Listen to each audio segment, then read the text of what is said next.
Good morning, everyone. I am Yogen Rathod. Today, I will be presenting on the project named Predictors of Academic Excellence.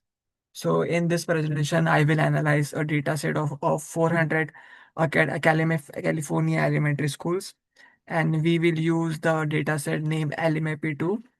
So the goal of this project is not only to study the test score, but also to understand the socio-economic and institutional factors that influence whether the test, whether socio-economic and influential factor that influence whether studies succeed or struggle academically. So through this analysis, we will explore the teacher's credential, the parent education, and the school structure that affect the academic performance. Okay, I will go with the next slide. So the next slide is the executive summary and our objective. So our objective is to identify the key economic and institutional drivers of the academic performance, which is the API scores across the 400 California schools.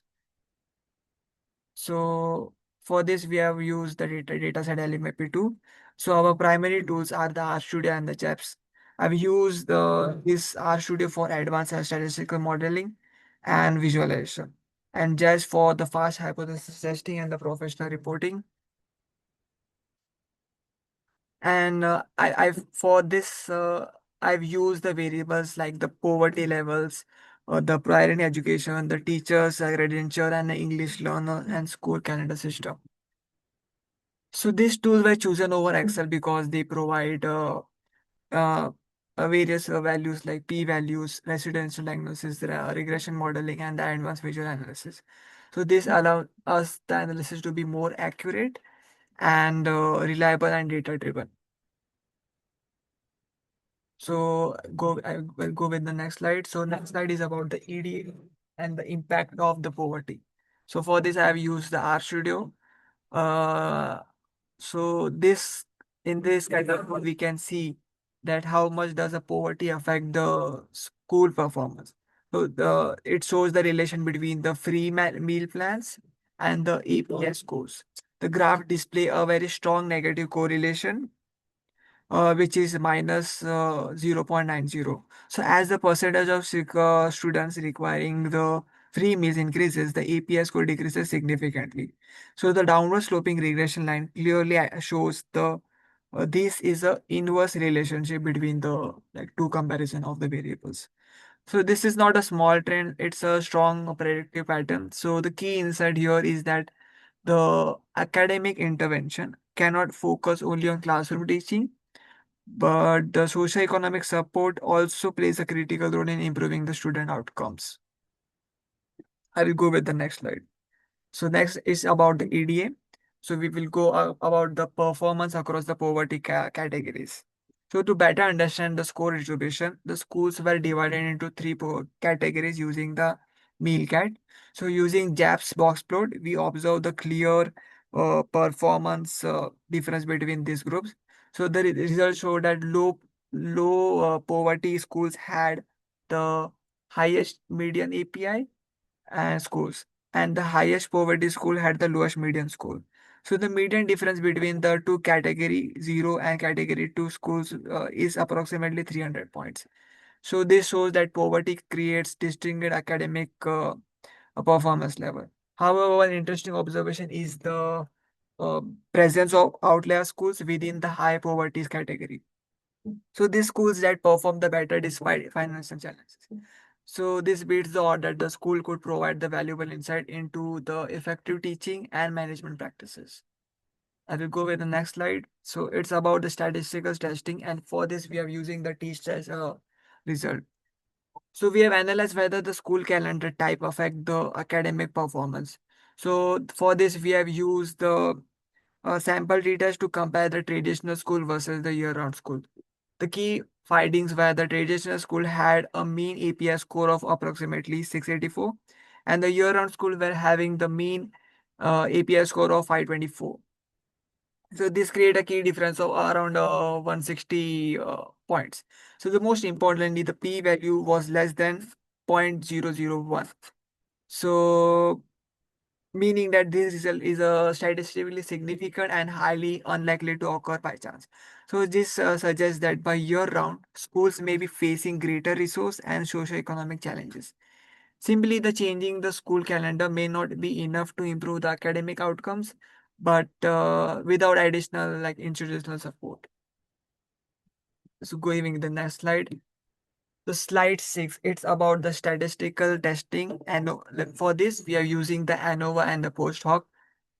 To further like validate the poverty findings, we perform a one-way and ANOVA, followed by the Turkey post hoc test in the R studio. So the ANOVA produce an F value of 611, 611.1, an extremely and an extremely small p value. So this confirmed that poverty levels have significantly impact on academic performance.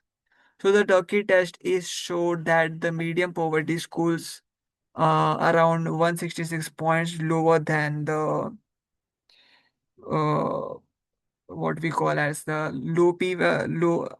lower than the low poverty school.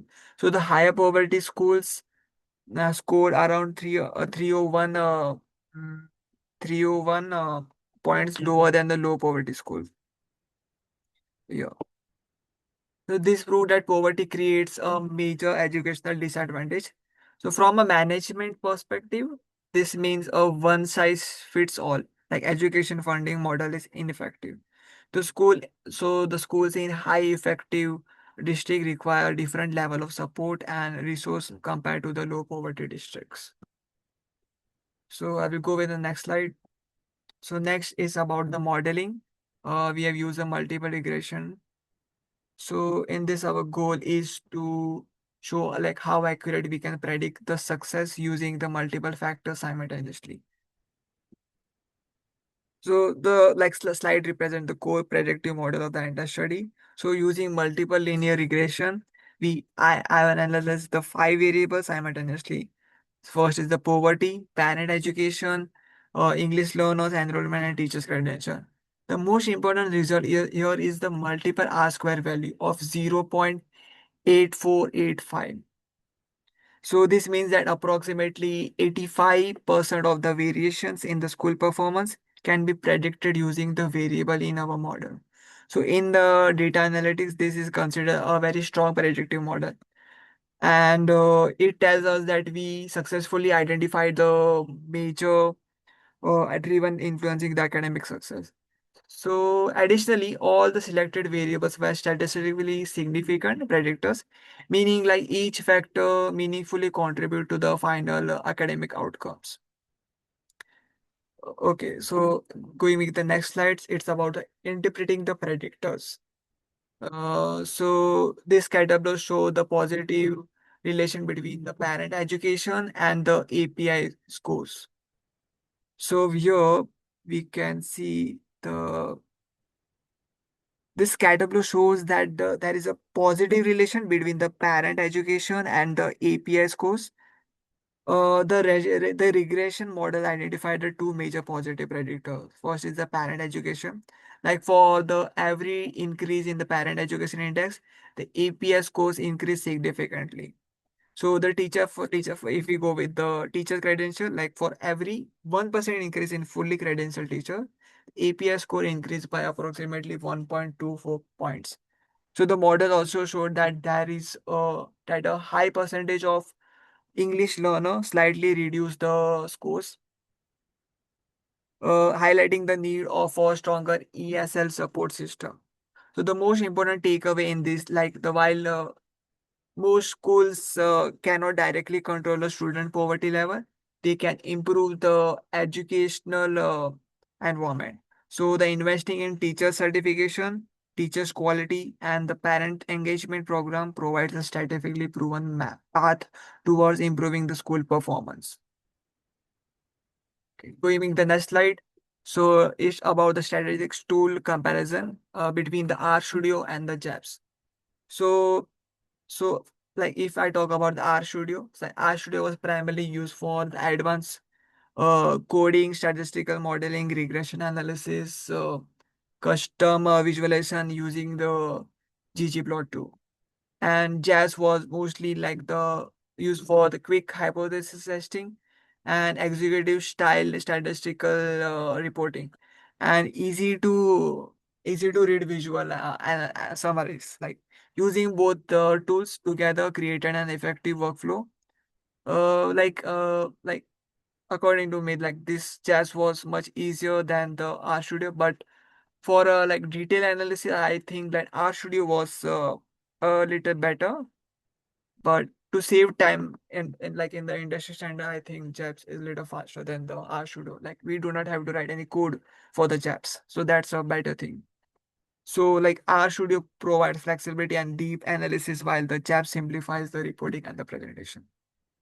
Overall, like this combination improve the both the technical accuracy and the presentation quality of the project. So going with the end conclusion, so to conclude, this project successfully moved from a raw educational data to clear strategic roadmap. So analysis proved that nearly 85% of the school performance or the school success is predictable using the social economic and institutional variable. So the strongest negative predictor was poverty. So, however, this analysis also demonstrated that academic outcomes are not fixed. The positive institutional factors such as teachers' credentials, parents' education can slightly improve performance. So, based on our finding, our final recommendation are to increase the funding and the incentive for teacher certificate programs in highly poverty districts. Second is invest in like adult literacy and parent engagement initiative. Third will be evaluate the support system for year-round schools to reduce the performance gap. Overall, the this project demonstrate the how the data analytics allow us education to move from guessing the evidence the based on the decision making.